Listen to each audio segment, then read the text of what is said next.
মুআজ বলেন রাসূল সাল্লাল্লাহু আলাইহি ওয়াসাল্লাম আমাকে ওসিয়ত করেছেন বিকালবি আশুরি কালিমা, 10টা কালিমার 10টা সেন্টেন্সের 10টা বাক্যের। হযরত মুআজ বলেন আমাকে রাসূল ওসিয়ত করেছেন, হে মুআজ তোমাকে বলে যাই 10টা বাক্যের বিষয় তোমাকে ওসিয়ত করতেছি। 1 নাম্বার হলো লা তুশরিক বিল্লাহি শাইআ। হে মুআজ তুমি জীবনে আল্লাহ রাব্বুল আলামিনের সাথে কাউকে শরীক করবে না। যেমন আল্লাহ রাব্বুল আলামিন সূরা লুকমানের মধ্যে বলেছেন লা তুশরিক বিল্লাহ ইন্নাশ শিরকা লাযুলমুন আযীম। শিরিক করো না, শিরিক বড় ধরনের করা। রোজা যদি না রাখতে পারো, নামাজ না পড়তে পারো, আমি রব্বুল আলামিন ইচ্ছা করে দিলে মাফ করে দিতে পারবো, কিন্তু বান্দারে শিরিক করো না। শিরিক আযীম বলা হয় এমন বড় ধরনের গুনাহ যে গুনার কোনো ব্যাস নাই, পরিধি নাই, এত বড় গুনাহ কোনো হিসাব নাই। লা যুলমুন আযীম, অত্যন্ত বড় ধরনের গুনাহ। সুতরাং ইবাদত করতে যাইয়া কারো সাথে আল্লাহকে শরীক করো না। লা তুশরিক বিল্লাহি শাইআ, বিন্দু মাত্র কোনো শরীক করা যাবে না। আমাদের দেশে প্রচলন আছে বিবাহ দিয়া ছেলের বাবার কাছে এই মেয়েটাকে তুলে দেওয়া হয় আর কয় ভাই সাহেব আগে আল্লাহ আপনি ফাঁসে। বলেন নাউজুবিল্লাহ, এটা বলা যাবে? আগে আল্লাহ আপনি ফাঁসে, তাহলে আল্লাহর সাথে একটা শিরকে আসগার করা হইল। এই জন্য আল্লাহ রাব্বুল আলামিন বলেন লা তুশরিক বিল্লাহি শাইআ ইন্নাশ শিরকা লাযুলমুন আযীম।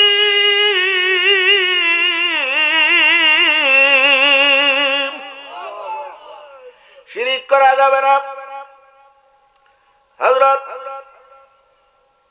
ইবনে আব্বাস রাদিয়াল্লাহু তাআলা আনহু বলেন সিনতানি মুজিবাতান, দুইটা জিনিস কবুল হয়ে গেছে। ক্বালা রাজুলুন মাল মুজিবাতান, এক ব্যক্তি বলে ইয়া রাসূলুল্লাহ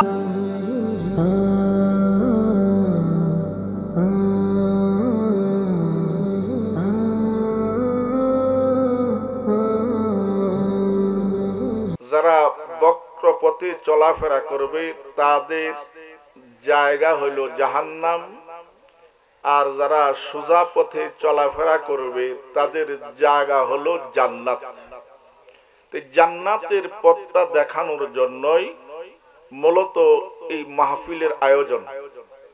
আর এই মাহফিলের মধ্যে যতক্ষণ পর্যন্ত বসে থাকা যায় ততক্ষণ পর্যন্ত আল্লাহ রাব্বুল আলামিনের নিয়োজিত ফেরেশতারা এই শ্রোতাদের প্রতিটি শ্বাস প্রশ্বাসের হিসাব নিয়ে এক একটা শ্বাস প্রশ্বাসের জন্য এক একটা নেক আমল লেখা হয়। তাইলে এই মাহফিলের মধ্যে আসা লস না লাভ? লাভ। আমরা তো এই 1 বছরের সময় পাইতেছি এদিক সেদিক ঘোরাফেরা করার, আমাদের এলাকাবাসীর জন্য বলতেছি, কিন্তু আজকের এই সময়টা একটু ভিন্ন ধরনের। এই যে আপনাদের সম্মুখে আমি একটু আগে বললাম যে আমার সাথে আউযু বিল্লাহি মিনাশ শাইতানির রাজিম বিসমিল্লাহির রহমানির রহিম, এটা পড়েন, এটা বলি নাই? যারা পড়ছে তারা লাভবান, আর যারা পড়ে নাই তারা কিন্তু ক্ষতিগ্রস্ত। কিয়ামতের ময়দানে আল্লাহ যখন কার নাম ধারণ করবেন তখন ওই সময় সুপারিশ করার অধিকার পাবে আল্লাহর হুকুমে। মান জাল্লাযী ইয়াশফাউ, নবীরা। কারা সুপারিশ করার অধিকার পাবে? নবীরা। তারপরে ওলিরা, তারপরে পাবে আরেক দল। সেই দল হইল বিসমিল্লাহ পড়নেওয়ালারা। কথা কন না, আপনারা ঠিক বললেও ঠিক, না বললেও ঠিক।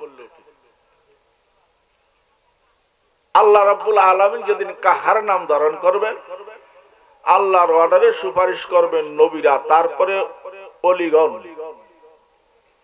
তারপরে আল্লাহ রাব্বুল আলামিন জিজ্ঞাসা করবেন যে আমার বিসমিল্লাহ পড়নেওয়ালা তারা কোথায়?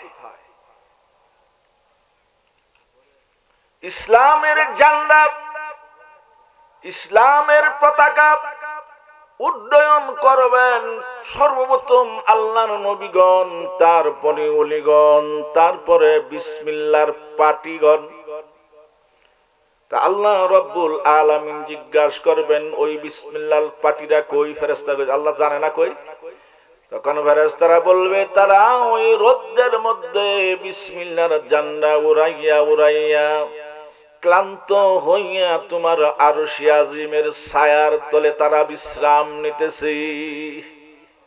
আল্লাহ বলবেন তাদেরকে ডাকো, তাদেরকে ডাকলো, বলবে তোমরা কারা গো? তোমরা কিসের দল? কোন পার্টি তোমরা করো? করলে আমরা বিসমিল্লাহর দল, আমরা বিসমিল্লাহর পার্টি করি। বিসমিল্লাহর পার্টি করো বলা হয়। আল্লাহ রাব্বুল আলামিন বলেন তোমরা তো জান্নাতের মধ্যে যাইবা, বিসমিল্লাহ দিয়া তোমরা কি করছো? আমরা আল্লাহ গো আমরা ব্যক্তিগত জীবনে, পারিবারিক জীবনে, সামাজিক জীবনে, অর্থনৈতিক জীবনে, রাষ্ট্রীয় জীবনে, আন্তর্জাতিক জীবনে যত কর্ম করেছি, ওযু থেকে শুরু করলে খানা পিনা, লেনদেন, কারবার দরবার, রাষ্ট্র পরিচালনায়, পরিবার পরিচালনায়, ব্যক্তি জীবনে পরিচালনায় যত কাজ করেছি সর্বপ্রথম বিসমিল্লাহ বলে কাজ আরম্ভ করেছিলাম। সুতরাং বিসমিল্লাহ আমাদের প্রতিটি পদক্ষেপে আমাদের গ্রহণ করতে হবে। এই জন্য আমরা যত কাজ করব বিসমিল্লাহ বলে শুরু করব। ওই বিসমিল্লাহ বলে শুরু করলে আল্লাহ রাব্বুল আলামিন ওই কাজের মধ্যে বরকত দান করেন। তখন আল্লাহ রাব্বুল আলামিন বলেন, মুহাক্কিকিন ওলামাগণ বলেন যে ওই দিন আল্লাহ রাব্বুল আলামিন বিসমিল্লাহর পার্টিদেরকে বলবে তোমরা এক একজন 12,000 লোককে সুপারিশ করে জান্নাতে নিয়ে যাও। এই বিসমিল্লাহ যারা পড়ছেন শুদ্ধভাবে, যারা এখানে পড়ার জন্য বসেছেন, এক একটা করে আমলের নিয়তে বসেছেন, কিতাবের মধ্যে আসছে তারা হলো এখানে ছাত্র। আর এই ছাত্ররা যখন এখান থেকে মুনাজাত করে বাড়ির মধ্যে চলে যায়, তখন যে যত মাইল যাক না কেন, ওই অত মাইলের ভিতরে যদি কোনো মুর্দার কবরের মধ্যে আযাবে থাকে, তাইলে ওই কবরের আযাব 40 দিনের জন্য আল্লাহ মাফ করে দেন। তাইলে আপনারা কি কম দামি ছাত্র না, অনেক দামি ছাত্র। সুতরাং ভাইরা আমার, আমাকে বলা হয়েছে কলে আমনে একটু এলাকা মানুষের ডাক্কে ঢুকে আইনা বয়বাইন পরে, দূর দূরান্তের মেহমান আসছে, মুহাক্কিক উলামারা আসছে, যাদের চেহারা দেখলে গুনাহ মাফ হয়ে যায়। এরকম যেমন রাসূল সাল্লাল্লাহু আলাইহি ওয়াসাল্লাম বলছেন, আনা খাতামুন নাবিয়িন লা নাবিয়্যা বাদি লা উম্মাহ বাদা উম্মতি। উম্মতের পরে আর কোন উম্মত নাই, আমার পরে আর কোন নবী নাই। কার কথা? রাসূল সাল্লাল্লাহু আলাইহি ওয়াসাল্লামের কথা। এক সাহাবী কইতাছে যে ইয়া রাসূলুল্লাহ, আমের পরে যদি কোনো নবী না থাকে, তে আপনি যদি এই দুনিয়া থেকে চলে যান, তাইলে আমরা যে আপনার পাশে এত নামাজ পড়ি, নামাজ পড়লে যে সব, মরে গেলে পরে আপনি মরে গেলে আমরা কার পাশে নামাজ পড়ি? আপনাকে সালাম দেই, সালাম দিলে যে সব হয়, আপনি মরে গেলে কারে সালাম দিলে এত সব হবে? রাসূল সাল্লাল্লাহু আলাইহি ওয়াসাল্লামকে সাহাবা জিজ্ঞাসা করেন, আপনি বসে বসে ওয়াজ করেন, আমরা ওয়াজ শুনি, আখিরাতের কথা বলেন, দুনিয়ার কথা বলেন, রাসূল আপনার সামনে আমরা বসে থাকা কথাগুলি শুনলে সব হয়, আমরা কই বসা? রাসূল সাল্লাল্লাহু আলাইহি ওয়াসাল্লাম বলেন, মান জালাসা আলা মাজলিসিন আলিমিন তাকিন ফাকান্নামা জালাসা মাজলিসি, যদি কোনো মানুষ কোনো পরহেজগার খোদাভীরু আলেমের মজলিসের মধ্যে বসে, তাইলে সে যেন আমি নবীর মজলিসের মধ্যেই বসলো। সুতরাং আমার যারা এখনো আসেন নাই, দোকানপাটের মধ্যে অনেকেই বলতেছেন মাইকের আওয়াজ তো বাড়ির মধ্যে যাচ্ছে। হ্যাঁ, মাইকের আওয়াজ বাড়ির মধ্যে যাওয়ার জন্য তো মাইকের ব্যবস্থা করা হয়েছে, কিন্তু এখানে আসলে যে আলেমরা এসেছেন তাদের চেহারার দিকে তাকাইলে সগীরা গুনাহগুলি আল্লাহ মাফ করে দিবেন। আমারে বলছে একটু ডাইকা ডুইকা মানুষ, আমি বললে আমি ছোট মানুষ, এই এলাকার ফুলাফান, তা আমার ডাকে কি মানুষ আইব কি নাই? বেটা গেছে মেয়ে দেখবার লাগিয়া জিগায়, কি গো মা কস দেখি ফজরের নামাজ কয় রেহাই? হ্যাঁ 12 রেহাই। বেটা ওইটা দৌড় দিছে, কলে না এই মেয়ের ব্যাকরণ যাইতো না, রোজা নামাজের চিন্তা হ্যাঁ করে না। তো দাদি যে একটাই ঘর আছে কইছে, কলে একটু বহাদা কইছে বাজার মাঝে, তুই বহাদন যাইতো না, তুই কইতালে না ফজরের নামাজ 4 রেহাই। দাদি গো 12 রেহাই কইছি, তাও বেটা খার হইল না, 4 রেহাই করলে খার হইব? এখন আমি এলাকা মানুষ, আমি দেখলে মানুষ হইব, বড় বড় বক্তারা আইছে হেগর দেখে না মানুষ হইব, মাইকিং হইছে না? আল্লাহুম্মা সাল্লি আলা মাওলানা মুহাম্মদ ওয়া আলা আলি সাইয়্যিদিনা মাওলানা। আমার অনুরোধ করি, আল্লাহ রাব্বুল আলামিন বলেছেন, ওয়া মা খালাকতুল জিন্না ওয়াল ইনসা ইল্লা লিয়াবুদুন। মানব দানব জিন জাতিকে আল্লাহ সৃষ্টি করেছেন আল্লাহর ইবাদতের জন্য, আর মানুষ এবং জিন সারা যা সৃষ্টি করেছেন সব কিছু হলো মানুষের জন্য। সবকিছু মানুষের জন্য সৃষ্টি করেছেন আল্লাহ রাব্বুল আলামিন, মানুষের খেদমতের জন্য আল্লাহ সৃষ্টি করেছেন। ভাইরা আমার, আমরা গরু পালি, গাভী পালি, সন্ধ্যার সময় হইলে গাভীর দুধ না খাওয়ানোর জন্য বাছুরটাকে বেঁধে দেই। বাছুরটা টকবক করে, রাত্র যখন গভীর হয়ে যায় বাছুর ডাক দিয়ে বলে, মা গো আমার ক্ষুধা লেগেছে, দুধ খাইতে কেন মালিক আমাকে বেঁধে রেখেছে, কেন দুধ খাইতে দেয় না? আবার যখন সকাল হইল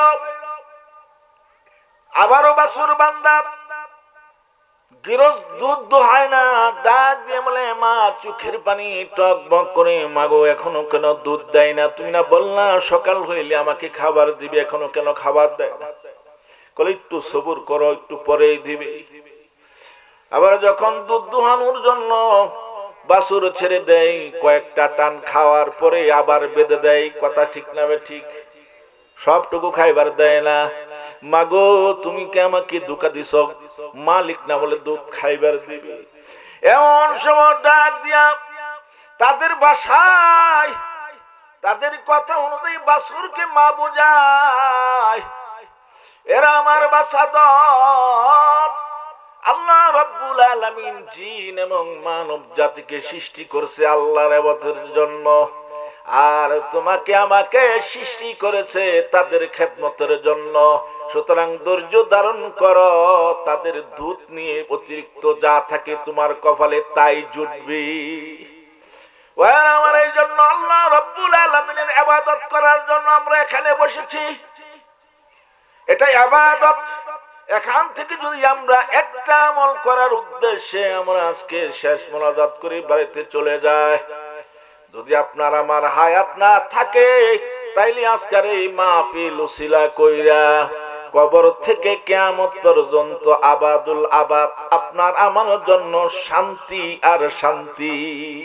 ঠিক না? কি লাভ হবে এই দুনিয়ার মধ্যে যখন আপনি মারা যাবেন, আপনার বাবা যখন মারা যাবে, আইরে কেউ বাঁশ কাটার জন্য, কেউ কবর খোনার জন্য, কেউ সাদা কাপড় পেঁচাইয়া নিজের পোশাকটা খুলে দিয়া সাদা কাপড়ে যখন পেঁচাইয়া মুখ গুইরা লাগবে, মাথার দিক দিয়া বান দিবে। মাথার দিক দিয়া বান দিলে এটাই বোঝা যাবে ও দুনিয়ার বিচরণকারী বান্দা, তুমি আর দুনিয়ার তোমার জীবনে আর কোনদিন তোমার দুই চোখ দিয়া কিছু দেখতে পারবে না। যদি আবার বুকের মধ্যে বান্দায় হাত সহ, এই হাত দিয়া কত কিছু করেছ জেনে রাখো, হাতের মধ্যে বান্দা হয়েছে, আর এই হাত তুমি লাড়াচাড়া করতে পারবে না, জীবনের মতো বান্দা হয়ে গেল। আবার যখন পায়ের দিক দা বান্দা এই কথা বুঝাইয়া দেয়, হায়রে পা, এই বা পা দিয়া কত দিকে চলাফেরা করেছ, কত কামাই রুজি করেছ, আজকে জেনে নাও কোনদিন তুমি এই পা দ্বারা আর চলাফেরা করতে পারবে না। সন্তান যখন কবরের দিকে হাঁটি হাঁটি পা পা করে কবরের মধ্যে নামাই আবার চেহারাটা একবার খুলে দেখা, বলে বাবা গো, এই তো তোমার চোখ আমার চোখ একাকার হয়ে গেল, এটা বুঝি জীবনের শেষ দেখা গো বাবা, আর তো কোনদিন তোমার চেহারা আমি দেখতে পারবো না। সুতরাং ভাইয়ের আমার, এই কবরের মধ্যে যদি আপনি দুনিয়ার মধ্যে কিছু বালা করে যান, কবরের মধ্যে শান্তি, ভালো করে গেলে কবরে আপনার শান্তি না, কিয়ামতের ময়দানে হাসরের মাঠে শান্তি। আল্লাহ রাব্বুল আলামিন বলেন, তোমরা যদি বক্র রাস্তা পরিহার করে সোজা রাস্তার মধ্যে চলো, তাইলে এই রাস্তাটা কবরে গিয়ে শেষ হবে না, হাসরের মাঠে গিয়ে শেষ হবে না, হাউজে কাউসারে গিয়ে শেষ হবে না, মিজানে গিয়ে শেষ হবে না, সরাসরি শেষ হবে জান্নাতের মধ্যে। হাদা সিরাতুম মুস্তাকিম, এটা হলে সরল সোজা রাস্তা। সুতরাং ভাইয়েরা, যারা আমরা এখনো রাস্তাঘাটে আছি, আমরা মাহফিলের সামিয়ানা নিয়ে এসে বসে যাই, আমি আমার আলোচনার মধ্যে চলে যাচ্ছি। আমি আপনাদের সম্মুখে একটি হাদিস বলেছি, আর আল্লাহ রাব্বুল আলামিনের কালামে পাক থেকে, বনি ইসরাইল থেকে তেলাওয়াত করেছি। আমি ওদিকে আলোচনা করব ইনশাআল্লাহ। আমাকে সাবজেক্ট দেওয়া হয়েছে মা বাবার খেদমত সম্পর্কে। মা বাবার খেদমত সম্পর্কে বললে অনেক সময় লাগবে, আর যেহেতু আপনারা আপনার এলাকার মানুষ কম হইলেও আমি আপনাদের সম্মুখে কিছু কথা বলবো, আমলের নিয়তে শুনবো ইনশাআল্লাহ। আল্লাহ রাব্বুল আলামিন বলেছেন, ওয়া কাদা রাব্বুকা আল্লা তা'বুদু ইল্লা ইয়্যাহু। আল্লাহ রাব্বুল আলামিন বলেন, কাদা রাব্বুকা, তোমার প্রভু সিদ্ধান্ত নিয়েছেন, তোমার প্রভু এটা ফয়সালা করে দিয়েছেন যে তোমরা আমি রব্বুল আলামিনের ইবাদতে নিয়োজিত থাকবে, ইবাদতে নিমজ্জিত থাকবে। আগেই বলেছি, জিন এবং মানুষকে আল্লাহ ইবাদতের জন্য ইবুদুনি হাযা সিরাতুম মুস্তাকিম, দাসত্ব করো, গোলামি করো। কার গোলামি করো? জোরে সোরে বলেন, কার গোলামি করব? আল্লাহর। আল্লাহ বলেন আমার গোলামি করবে। হ্যাঁ, আমার গোলামির পরে তোমরা আরেকটা কাজ করবে।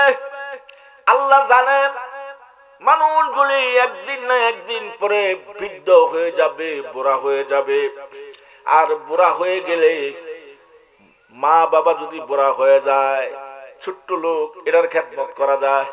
প্রস্রাব করে, পায়খানা করে, মা খুব আদর যত্ন কইরা কি করে, এটা পরিষ্কার করে। কিন্তু আল্লাহ জানেন, বুড়া লোক যদি ঘরের মধ্যে প্রস্রাব পায়খানা করে দেয়, তাইলে ওই প্রস্রাব পায়খানা ছোট্ট ছেলের পয়সাব পায়খানা মতো না, এটা অত্যন্ত দুর্গন্ধ। এই জন্য আল্লাহ বলেন, হ্যাঁ আমার ইবাদত করবে, কিন্তু মা বাবা যদি বৃদ্ধ হয়ে যায়, বুড়া হয়ে যায়, তাহলে তাদের প্রতি দয়া করবে, ইহসান করবে। এটা কার অর্ডার বলেন তো? আল্লাহর। কার অর্ডার? আল্লাহ ওয়াজ করে শুনেন, ওয়াকাদা রাব্বুকা আল্লা তা'বুদু ইল্লা ইয়্যাহু। আল্লাহ রাব্বুল আলামিন বলেন, রব্বুকা তোমার প্রভু ফয়সালা দিয়েছেন যে আমি রব্বুল আলামিনের ইবাদত করার পরে ওয়াবিল ওয়ালিদাইনি ইহসানা, কার প্রতি দয়া প্রদর্শন করবে? ওয়ালিদাইন, পিতা মাতা। ওয়ালিদাইন মানে কি? পিতা মাতা। জানে আল্লাহ বুড়া হয়ে গেলে যে কি অসুবিধা, মা বাবা কান্দে। আল্লাহ রাব্বুল আলামিন এই কথা বলেছেন, ওয়াবিল ওয়ালিদাইনি ইহসানা, মাতা পিতার প্রতি সদয় আচরণ করবে। এই ব্যাপারে একটা হাদিসের মধ্যে এসেছে, হাদিসটা হযরত মাস রাদিয়াল্লাহু তাআলা আনহু বলেছেন। কি বলেছেন? আন মাস রাদিয়াল্লাহু তাআলা আনহু ক্বালা রাসূলুল্লাহ সাল্লাল্লাহু আলাইহি ওয়াসাল্লাম আওসানি। মাআজ বলেন, রাসূল সাল্লাল্লাহু আলাইহি ওয়াসাল্লাম আমাকে ওসিয়ত করেছেন বিকালবি আশুরি কালিমা, 10টা কালিমার, 10টা সেন্টেন্সের, 10টা বাক্যের। হযরত মাআজ বলেন, আমাকে রাসূল ওসিয়ত করেছেন, হে মাআজ তোমাকে বলে যাই 10টা বাক্যের বিষয় তোমাকে ওসিয়ত করতেছি। 1 নাম্বার হলো লা তুশরিক বিল্লাহি শাইআ। হে মাস, তুমি জীবনে আল্লাহ রাব্বুল আলামিনের সাথে কাউকে শরীক করবে না। যেমন আল্লাহ রাব্বুল আলামিন সূরা লুকমানের মধ্যে বলেছেন, লা তুশরিক বিল্লাহ ইন্নাশ শিরকা লাযুলমুন আযীম। শিরিক করো না, শিরিক বড় ধরনের করা। রোজা যদি না রাখতে পারো, নামাজ না পড়তে পারো, আমি রব্বুল আলামিন ইচ্ছা করে দিলে মাফ করে দিতে পারবো। কিন্তু বান্দারে শিরিক করো না। শিরিক আযীম বলা হয় এমন বড় ধরনের গুনাহ আছে, গুনার কোনো ব্যাস নাই, পরিধি নাই, এত বড় গুনাহ কোনো হিসাব নাই। লা যুলমুন আযীম, অত্যন্ত বড় ধরনের গুনাহ। সুতরাং ইবাদত করতে যাইয়া কারো সাথে আল্লাহকে শরীক করো না। লা তুশরিক বিল্লাহি শাইআ, বিন্দু মাত্র কোনো শরীক করা যাবে না। আমাদের দেশে প্রচলন আছে, বিবাহ দিয়া ছেলের বাবার কাছে এই মেয়েটাকে তুলে দেওয়া হয়, আর কয় ভাই সাহেব আগে আল্লাহ আপনি ফাঁসে। বলেন নাউজুবিল্লাহ, এটা বলা যাবে? আগে আল্লাহ আপনি ফাঁসে, তাহলে আল্লাহর সাথে একটা শিরকে আসগার করা হইলো। এই জন্য আল্লাহ রাব্বুল আলামিন বলেন, লা তুশরিক বিল্লাহি শাইআ ইন্নাশ শিরকা লাযুলমুন আযীম।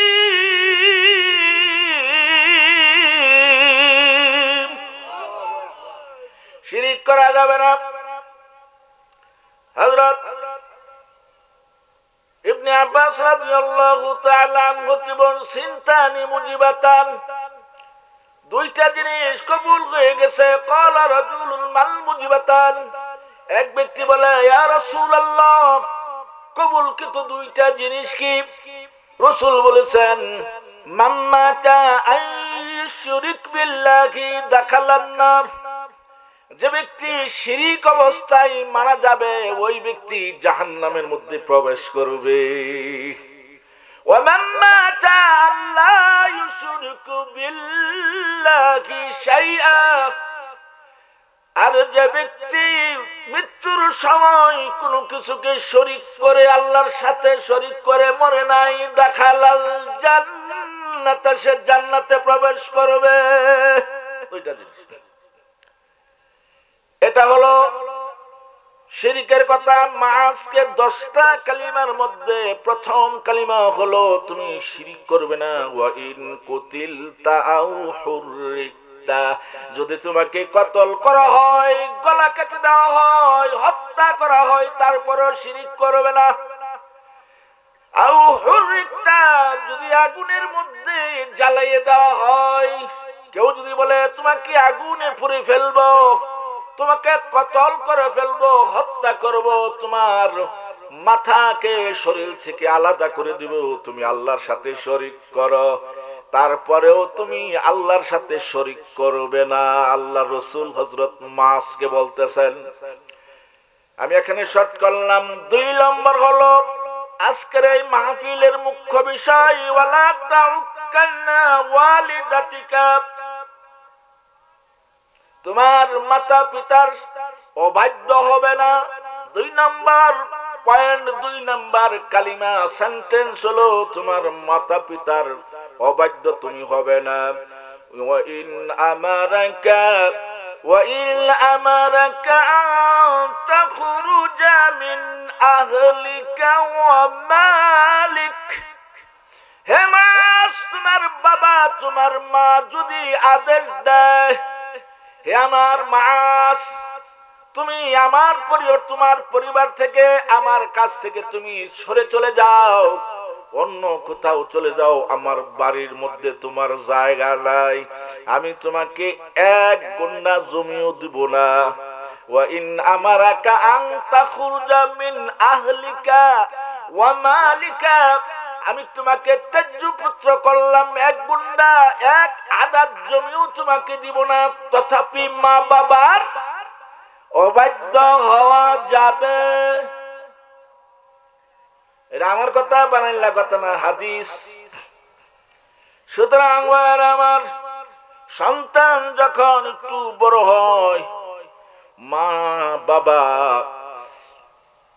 তার স্ত্রীর সাথে একটু পরামর্শ করে স্ত্রী গো সন্তান বড় হয়েছে কিছু টাকা পয়সা দিয়ে একটা ব্যবসা ধরাইয়া দাও নাইলে একটা দোকান লইয়া দাও নাইলে বিদেশ পাঠাইয়া দাও এরকম করে না জামাই বউ সন্তানের সুখের জন্য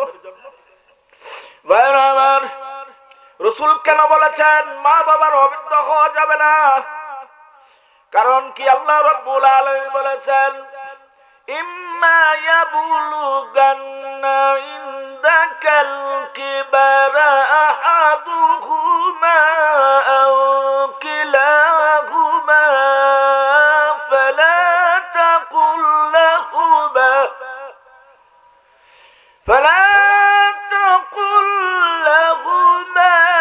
أف ولا تنهرهما وقل لهما قولا كريما واخفض لهما جناح الذل من الرحمة وقل رب ارحمهما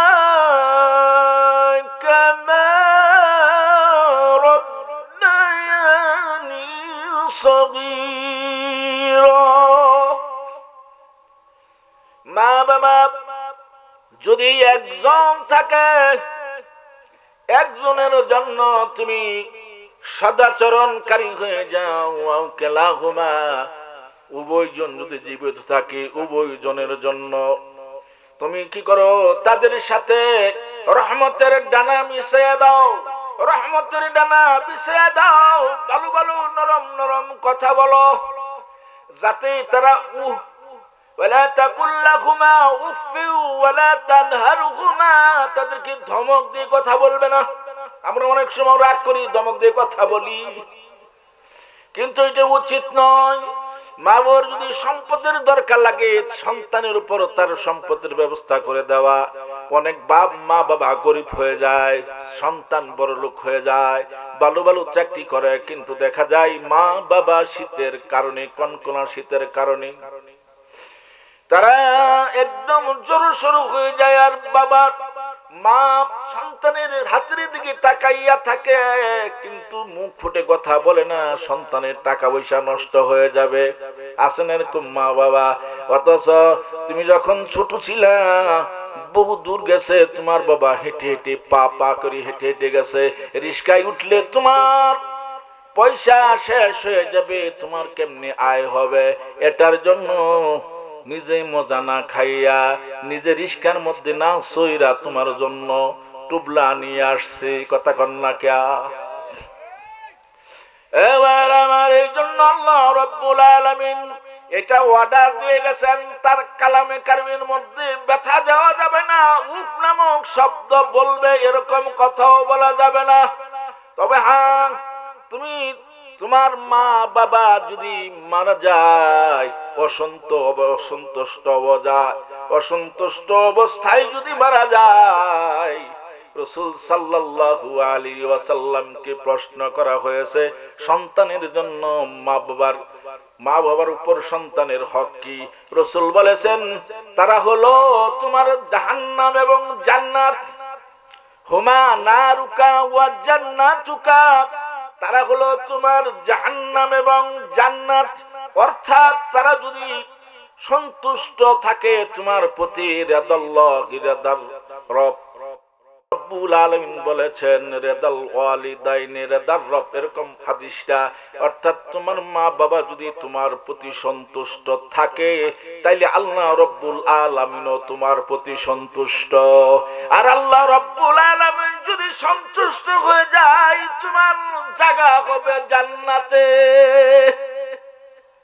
বলতেছিলাম, সন্তান যখন বড় হয়ে যায়, তখন তাদের মা বাবার কর্তব্য হলো একটা কাজের মধ্যে তাদেরকে লাগাইয়া দেওয়া।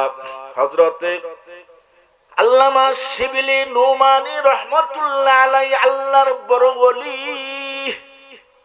তিনি একবার না দুইবার না অনেকবার হজ করেছেন। যখনই হজ্জের মধ্যে যায়, হজরে আসওয়াদের পাথরের সম্মুখে একটা এরকম ঘিরাট দেওয়া একটা আছে, এটা মাকাম ইব্রাহিম বলা হয়। তাওয়াফ করার শেষে ওই মাকাম ইব্রাহিম নামক স্থানের আশপাশে 2 রাকাত নামাজ পড়তে হয়। ওই 2 রাকাত নামাজ পড়ে মোনাজাত করলে আল্লাহ রাব্বুল আলামিন তার দোয়া কবুল করেন। আল্লামা শিবলি নুমানী রাহমাতুল্লাহ আলাইহি হজ্জের মধ্যে যাইয়া দেখে এক লোকের পা কাটা অবস্থায়। সে যখনই হজ্জের মধ্যে যায়, প্রতি বছর যাইয়া দেখে ওইখানে একটা লোক খালি কান্দে, আল্লাহ গো তুমি আমার গুনাহ মাফ করে দাও, আল্লাহ গো তুমি আমার গুনাহ মাফ করে দাও। একবার না দুইবার না কয়েকবার যখন হজ্জের মধ্যে এই লোকটাকে দেখছে, যুবক বয়সী, ওই লোকটাকে জিজ্ঞাসা করে তুমি কি গুনাহ করেছ, কিসের জন্য তোমার পা নাই, বারবার কেন হজে আসো গো? হজ্জের মৌসুম আসলে তুমি হজ্জের জন্য পাগল পারা হইয়া যাও, তোমার তো পা নাই। আর যতবারই আসি দেখি মাকাম ইব্রাহিম নামক স্থানের আশপাশে তুই বসে বসে কান্না করো আর আল্লাহর কাছে ক্ষমা চাও। তখন বলতেছে আমার গুনার কথা কারো কাছে বলা যাবে না, আল্লাহর ওলি কই তুমি বলো, আমি শুনি। আমি আল্লামা শিবলি নুমানী বলে, হ্যাঁ আপনার কথা তো অনেকই শুনেছি, আপনার কাছে বলা যাবে। তখন এই ছেলেটি, যুবক ছেলেটি আল্লামা শিবলি নুমানীর কাছে এই ঘটনাটা বলতেছে যে আল্লাহর ওলি, আমার বাবা ছিল একজন কাঠুরিয়া, কাঠ কাটতো। আমি যখন জন্মগ্রহণ করি, আমার মা যুবতী, আমি প্রথম সন্তান। আমি যখন ছোট্ট তখনই আমার বাবা কাঠুরিয়া মারা যায়, কিন্তু মা দুঃখিনী আমার ভবিষ্যতের দিকে চাইয়া কোনদিন অন্য স্বামী গ্রহণ করে নাই। যৌবনটা চেপে ধরে আমাকে লালন পালন করে যখন আমি যৌবনে পদার্পণ করলাম, মা একটা মহিলাকে আমার বিবাহ বন্ধনে আবদ্ধ করে দিল। একদিন যা, দুই দিন যা, আমি আমার বাবার অভ্যাস অনুযায়ী আমি কাঠ কাটার জন্য জঙ্গলে যাই। বাড়ির পাশেই জঙ্গল, ওই জঙ্গল থেকে কাঠ করে নিয়ে আমি আর বাজারে বিক্রি করি, আমার জীবিকা উপার্জন করি। একদিন আমার স্ত্রীকে বললাম, বেশি দূর যাব না, তুমি আমার 2 প্রহরের খাবারটা নিয়ে জঙ্গল দিয়ে আইসো। কিন্তু ওই মহিলা শাশুড়ির সাথে খুব মিল নাই, একদিন না আরেকদিন এরকম ঝগড়া বাজে। এই বুড়িমা কেন আমাদের সংসারের মধ্যে এটা মরতারে না, এরকম মহিলা আছে না নাই? ভাইয়ের আমার, ঘটনা এক লম্বা, সময় আমার প্রায় শেষ। যখন দুপুরের খাবারের জন্য সে অপেক্ষা করতেছে, খাবার নিয়ে যায় না, ওই দিক দিয়ে শাশুড়ির সাথে গন্ডগোল। স্বামী যাই বলো, আজকে যদি একটা বিবাদ মীমাংসা করে স্বামীর ঘর করব না, স্বামীর থেকে আমি চলে যাব। দ্বিপহর গণে যখন আসরের নামাজ হলো, তাও যায় না, বাড়ির দিকে তাকাইয়া থাকে, আমার স্ত্রী কেন খানা নিয়ে আসে না। সন্ধ্যা যখন গনে আসলো, সন্ধ্যা গনে আসলে বাড়ির দিকে আইসা বলতেছে, বিবি গো, কেন খানা নিয়ে যাও না? খানা না নিয়ে যাওয়ার কারণ হলো, এ স্বামী, খানা কোনোদিন নিয়ে যাব না যদি তোমার মার সাথে আমার ব্যাপারটা আজকে সোরা না করো। কি করছে মা? তোমার মা আমার সাথে অনেক খারাপ আচরণ করেছে, যা সহ্য করার মতো নয়। অনেক স্ত্রী আছে বাড়ির মধ্যে, স্বামী আসলেই অনেক ঘটনাকে, ছোট্ট ঘটনাকে অনেক বড় করে স্বামীর কাছে বলে। ঠিক না বে ঠিক? যা ঘটনা বলছে তার থেকে বাড়ায় বলছে। সারাদিন খোদার তো ওই যুবকটা সহ্য করতে পারে নাই, শয়তান কাজ করছে। আল্লাহর ওই আয়াতের কথা মনে নাই, ওয়াবিল ওয়ালিদাইনি ইহসানা। কনকনা শীতের মধ্যে আসরের নামাজের পরে শীত একটু বেশি লাগে, বুড়মা আগুন তাপানোর জন্য ঘরের বাইরে, বাড়ির বাইরে আগুন তাপাচ্ছে কাঠ জ্বালাইয়া। এমন সময় ছেলেটি বলতেছে, কেন আমার মা প্রতিদিন তোমার সাথে ঝগড়া করে, আজকে তার বিচার করব। কোথায় মা? ওই যে দেখো আগুন তাপাইতেছে। এই লোকটা শয়তানের প্ররোচনায় পড়ে, স্ত্রীর কথায় পড়ে যাইয়া আমার পিঠের মধ্যে একটা লাথি মারছে। লাঠিটা খাইয়া আগুনের মধ্যে পড়ে গেছে। কিছুক্ষণ পর দেখে মার নাই, শ্বাস প্রশ্বাস চলে না। ছেলেটি বুঝতে পারলো, কি করলাম। স্ত্রী কত যাই হোক, মাকে দাফন কাফন করে সে বাড়িতে আইসা যে পা দিয়ে মাকে লাথি মেরেছে, ওই পা আর রাখতে পারবে না। সে মনে মনে ভাবলো, আমার পা কেটে দেব। শিবলি নোমানিকে বলতেছে, ও আল্লাহর ওলি, আমি আর ওই পা রাখলাম না, এই জন্য আমার পা নাই। 2 পায়ে লাথি দিছি, 2 পা কেটে ফেলছি। ডাক্তারের কাছে যাইয়া কিছু চিকিৎসা করে রক্ত বন্ধ করে আমি ভাবলাম, কোনদিন আমার মায়ের সাথে যে অপরাধ করেছি, ওই অপরাধ আমার মাফ হবে কিনা।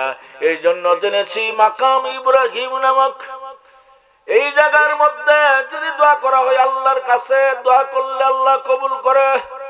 আল্লাহর ওলি গো, আমার দোয়া কি কবুল হবে নাকি? অপরাধ করেছি। এমন সময় এমন সময় ইলহাম আসলো আল্লাহর ওলির কাছে, হে শিবলীল মানি, একবার না, 2 বার নয়, 30 বার নয়, কিয়ামত পর্যন্ত যদি এই লোকটা তার মার অপরাধের জন্য ক্ষমা চায়, আমি রব্বুল আলামিন তাকে ক্ষমা করব না। আল্লামা শিবলী নোমানি কয়, না না না, তোমার আর হজ্জে আসতে হবে না, চলো যাই তোমার মার কবরের পাশে। ওই কবরের পাশে যাইয়া আল্লাহ রব্বুল আলামিনের শিখানো দোয়া পড়বে। পড়েন সবাই, রব্বিরহামহুমা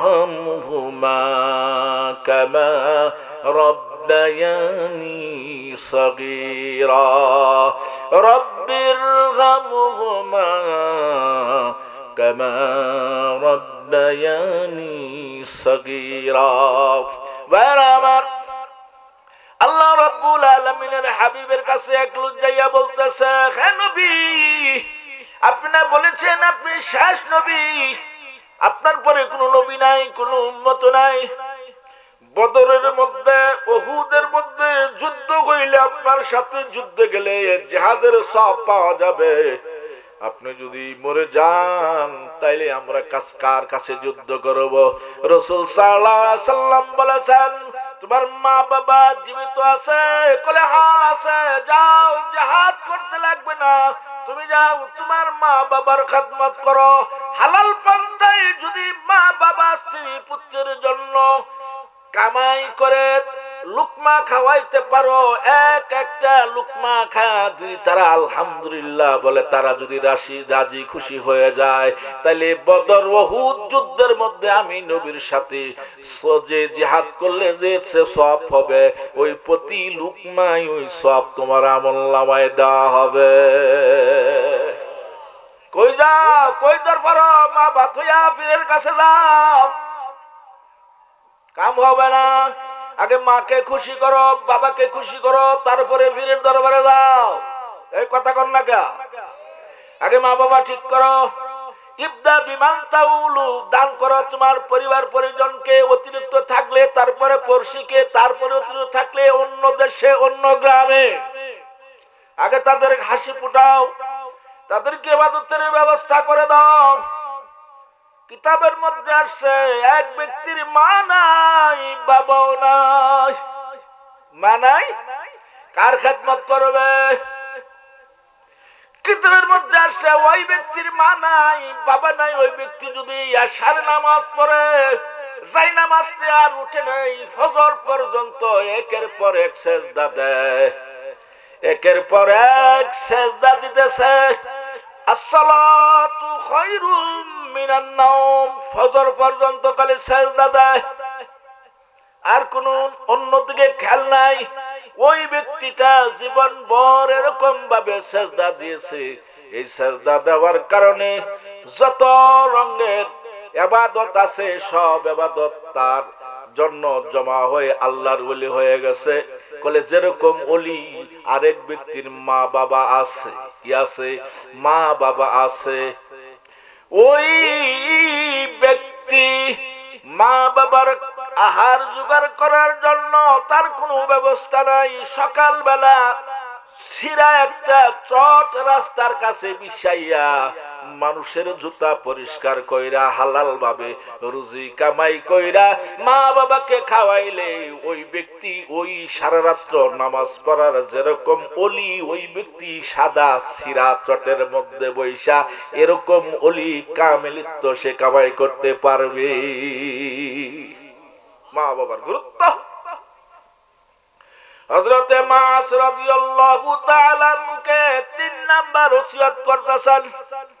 ২ নাম্বার ওসিয়ত মা বাবার অবাধ্য হওয়া যাবে না। ৩ নাম্বার হলো ওয়ালা তাতরুকান্না সালাতান মাকতুবাতান মুতাআম্মিদান, ইচ্ছাকৃতভাবে কোন ফরজ নামাজ হে মাস তুমি তরক করবে না। ওয়ালা তাতরুকান্না সালাতান মাকতুবাতান ফাইন্না মান তারাকা সালাতান মাকতুবাতান মুতাআম্মিদান ফাকাদ বারিয়াত মিনহু জিম্মাতাল্লাহ। যদি কোন মানুষ ইচ্ছাকৃতভাবে ফরজ নামাজ, ফরজ কোন আল্লাহ বলছেন ওয়াকিমুস সালাহ,